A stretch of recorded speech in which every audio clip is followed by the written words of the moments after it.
I was having coffee the other morning at Babette's and got into a discussion with my conversation partner about the state of the world. And it seems like every time you say the state of the world, it's never to say that it's good, right? And so, of course, we agree that the state of the world is indeed grim. And in particular, my conversation partner used the word demoralizing, and that word stuck with me. And she was referring specifically to all the shootings that have been going on, and it's just sad how commonplace those have become. But we later on in the conversation got to talking about how civil and political discourse in general just seems to have collapsed. And then, as if to be right on cue, I had dinner with some friends on Friday evening, and that was also the topic of conversation. The country that we live in now is simply not the same one this one person said she had grown up in. And again, this refrain that all of the discourse and the civility just seems to have collapsed. What do we do was the question on the lips of the people I was talking to. And so I was reminded of Peter's words today in today's readings from Acts, where he says, save yourselves from this corrupt generation. But how would we do that? So I'll try to answer that. I'll try to answer how we might save ourselves using some of the words that Peter gave us in his letter today. We're reading from the first letter of Peter through this Easter season. And Peter is, throughout that letter, talking about a different way of living and a different way of responding to the world. The whole point of Peter's first letter is to help Christians respond in the right way when they're attacked for what they believe. And what Peter says is love one another deeply. Love one another deeply from the heart. And the one another here is worth zeroing in on and asking who he's referring to. The one another here in this letter means other Christians, and Peter's thinking goes something like this. You've had to suffer, all of you together, various trials at the hands of the world. We read that last week. And so now you're experiencing a kind of exile from the world, and you are obedient to the truth. And because this has happened to you, you've had this collective experience of truth, you've had this collective experience of suffering, and you've had this collective experience of being alienated from those around you. Who do you turn to? Well, the answer is you turn to each other with, quote, genuine mutual affection. And it's from that you're able to love one another deeply from the heart. And so when he says elsewhere in Acts, save yourselves from this corrupt generation, his formula for coping with this, dealing with this grim state of affairs in the world, is to find other fellow lovers of the truth and to gather with them. And so I think it's no accident that the Greek word for gathering or assembly, ekklesia, gets translated in English as church. So what Peter is saying is when the world gets to be too much, it's time to gather the church together. And this is Peter's way, the biblical way, to overcome demoralization. I want to speak to a verse I think that gets to the heart of Peter's message, verse 18. Peter writes, you know that you were ransomed from the futile conduct inherited from your ancestors, not with perishable things like silver or gold. Futile conduct, that's maybe one way to put that is it's behavior that gets us nowhere. The temper tantrum of a 2-year-old or a 22-year-old or a 42-year-old or an 82-year-old all come to mind, right? Futile conduct, behavior that gets us nowhere. Peter, I think, though, probably had specifically the pagan idolatry of the false worship of his audience, or at least the false worship that they had come out of, in mind when he was talking about futile conduct here. It's any behavior that gets us nowhere. And in our own day and age, it could be the arguments that devolve into shouting matches or conversations that don't matter because the participants are just talking right past each other. Peter says this kind of futility is actually inherited, which, if you think about it, is striking. It means that institutions, families, churches, which are an institution of families, right, can inherit ways of doing things that are ineffective. And so the demoralization is something that gets handed down as a kind of inheritance from one generation to the next. And so it's from this generational futility that Peter says we've been ransomed. In the next verse he says, "You know that you were ransomed with the precious blood of Christ, like that of a lamb without defect or blemish." So he's opposing the blood of Christ to the gold or silver. And he's saying that that is so much more valuable. But this metaphor, while we all understand, I think, what the value of gold and silver is, this metaphor would have been particularly close to home to any in his audience who had been slaves. Because in pagan Rome, a slave would typically receive his freedom after money was paid to buy his freedom. But the way the transaction worked was that the money for his ransom or his redemption was deposited in the temple of a god or goddess. Functioned as kind of a banking system, I suppose. Has much changed. No, but anyway, so the temple of a god or goddess was then where the money was put in escrow and then paid to the slave's owner. So the sum paid for the redemption or ransom was referred to as the price, and the slave was considered to have been redeemed by the deity. So you would say, well, if your redemption came from Apollo or Diana or Dionysus, you'd say that Apollo, Diana, or Dionysus redeemed me. So his language here really had an echo in the time and place that he was writing to. And we hear it in Mark's gospel, "For even the Son of Man came not to be ministered unto, but to minister and to give his life a ransom for many." So Peter, in comparing the price that Jesus pays, the blood price, to silver and gold, he's warning us not to fail when it comes to valuing what Christ has done. Don't think he hasn't given something of infinite value and preciousness when he sacrificed himself for us. And it's as if Peter is saying, do not conduct yourself as though the ransom were not precious.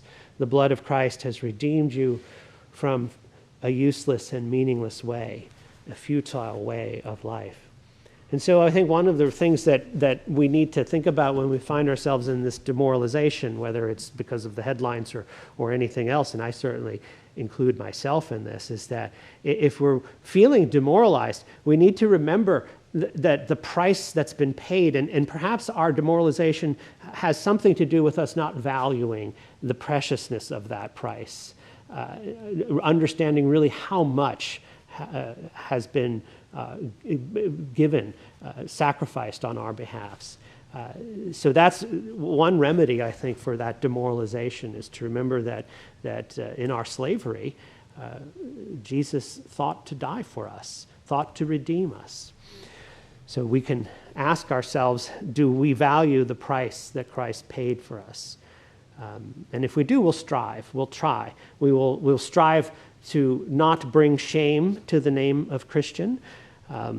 At the same time, we won't think of our faith as something like a consumer might, of a choice among many, or maybe a hobby or a pastime. If we think of religion or our faith in these terms, I think, again, we're devaluing or failing to value the price that's been paid for our redemption. Peter is saying that the difference between those who value this price, the believers, and those who don't value the price ought to be observable. There ought to be a difference in the way we conduct ourselves. And so, this would be, you could say I'm a Christian, but then to really believe that, I think, is where Peter is wanting to underscore and put the emphasis. The word, it's, I think, important in Peter's time, but also now, to emphasize this idea of belief, because the days of cultural Christianity are setting fast. I read this morning, again, the news of both Catholic and mainline Protestant declines in membership.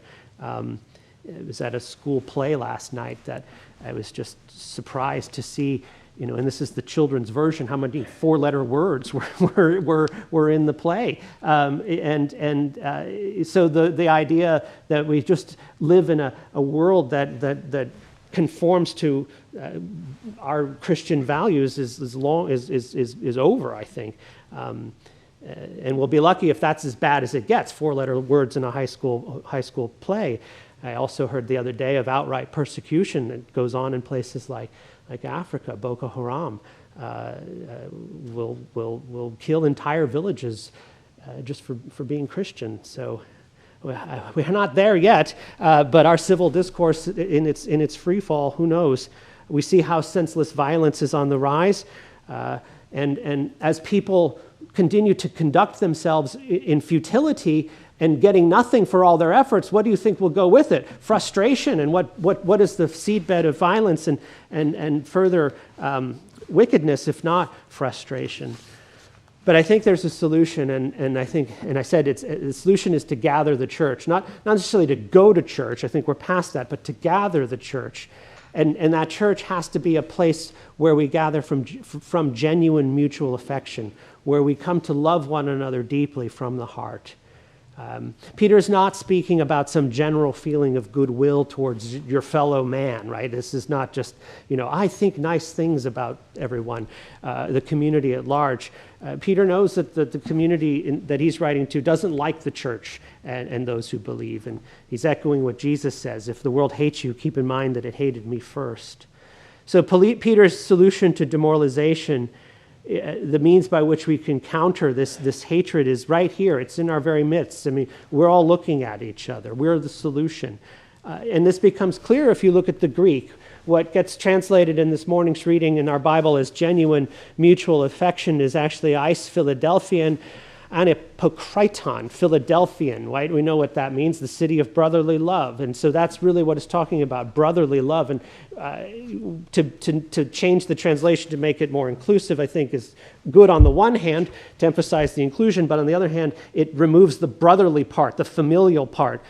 And we are a family here. We are children of the Father. We are adopted into God's family, and the price that's been paid for that is Jesus and his own blood. And so what we should do is seek each other out, our fellow blood-redeemed brothers and sisters, and we should church together. We should assemble together. We should fellowship with each other. And so the solution to demoralization is to truly build each other up as members of God's family. And this is different than charity. This is different than almsgiving, all of which are directed out there. This is building each other up here, within this community, within this family. I can imagine church looking in the years to come as a close-knit group of people from different walks of life, of different age groups, that reflects the community around it, but is drawn from that community. And that measures its good works not in terms of alms, but in finding and creating work, meaningful work for the breadwinners in their midst, and in finding suitable spouses for children, for contributions to our mutual support, to our brothers and sisters in need, so they don't have to rely on outside agencies and assistance, all of which comes with strings attached. I could see this multi-generational assembly, both of single and married people, of young and old people, really engaging in genuine mutual affection. And I could see it becoming all sorts of things. I could see us giving help to each other with child rearing, with education. I could see us giving help to lonely people, time, the time that we have to be companions with those who are alone, and even if the time ever comes to assist each other in mutual aid and defense. This is what I think sincere brotherly love means, and the Church of Christ would be observably different from the rest of the world if we adopted this for our standard. Frankly, I also think it's the only way the church can survive, and because we just can't rely on the culture to prop us up anymore. This would be a different church than any I've ever lived in or served up until now, and it would be a welcome church, I think. The futile conduct inherited from our ancestors is twofold. The first, in our own day and age, if Peter was speaking to pagan idolatry, I think in our own day and age we're talking about the atomization of society down to the individual, or even to the nuclear family unit. That's futile. That's not working for us anymore. We need real communities of genuine mutual affection and brotherly love. And the second, I think, futile inheritance is to rely on out there, whatever it is, the government, the pension fund, our employers, to rely on someone else or something else besides fellow believers, fellow seekers of the truth, to rely on something else for what we should be doing for each other. So if you ask me, the parish church could be the basic unit of a restored society, and at the very least, it should be a place of refuge against this corrupt generation. Amen.